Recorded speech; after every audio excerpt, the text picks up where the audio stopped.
건드리지 말아야 할 것을 건드리면 어떻게 될까요? 피해가 고스란히 자신에게 돌아오겠죠.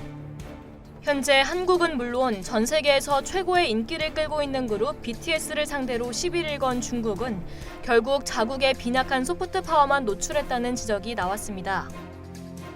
미국 외교 전문 매체 포린폴리시는 지난 20일 미국에서 활동하는 변호사이자 동아시아 정치경제 전문가인 네이선 박의 칼럼을 게재했습니다. 제목은 중국이 K-팝거인 BTS에 싸움을 잘못 걸었다입니다. 이 칼럼은 중국이 한국전쟁 70주년을 언급한 BTS에 대한 비난을 멈춘 것에 대해 중국은 아미의 상대가 되지 않는다는 것이 증명됐다고 지적했습니다. 지난 7일 BTS는 한미 우호단체 코리아 소사이어티의 벤플리트상을 수상했습니다.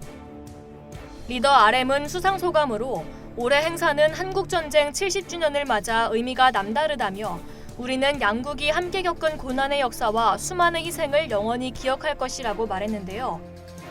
중국 관영 매체인 환구시보는 양국이 한국과 미국을 지칭한다며 중국인들의 희생을 무시한 발언이라고 비난했습니다.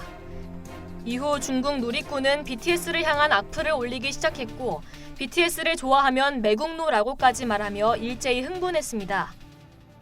그러나 환구시보는 BTS 관련 기사를 다음 날 조용히 삭제했습니다.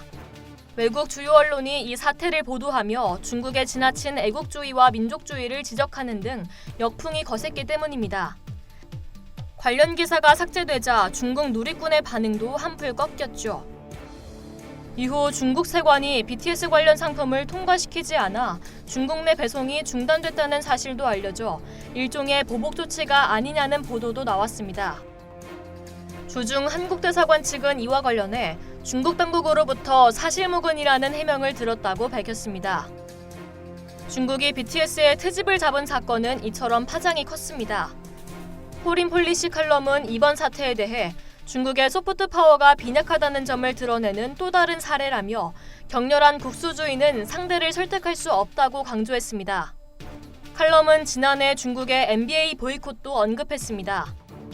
지난해 NBA 휴스턴 로키츠 단장이 홍콩 시위를 지지한다는 개인 의견을 밝히자 중국은 정부와 기업, 스포츠계가 모두 들고 일어나 중계와 후원을 끊는 등 대대적인 NBA 보이콧을 펼친 바 있습니다. 이때도 중국의 국수주의가 국제적인 도마에 올랐죠. 포린폴리시 칼럼은 이번 BTS 사건을 계기로 오히려 중국이 대중문화를 통해 소프트 파워를 강화한 한국의 전략을 배울 필요가 있다고 제안했습니다.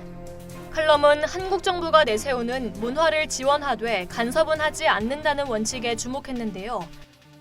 BTS가 빌보드를 점령하는 등 세계적인 그룹으로 발돋움하고 봉준호 감독의 영화 기생충이 아카데미상을 석권하는 등 한류가 다시 전 세계에 널리 퍼지고 있는 데는 이런 배경이 있다고 해석했습니다. 칼럼은 한때 아시아 영화계를 이끈 중국의 오우삼 왕가위 감독 등을 언급하며 중국이 대중문화 상품을 만드는 능력은 부족하지 않다고 분석한 뒤 중국의 부족한 점은 한국처럼 정치에 개입 없이 예술을 지원하려는 리더십과 원칙에서 벗어난 리더십을 견제할 만한 시민사회가 빈약한 점이라고 강조했습니다. 이상 열두튜브였습니다.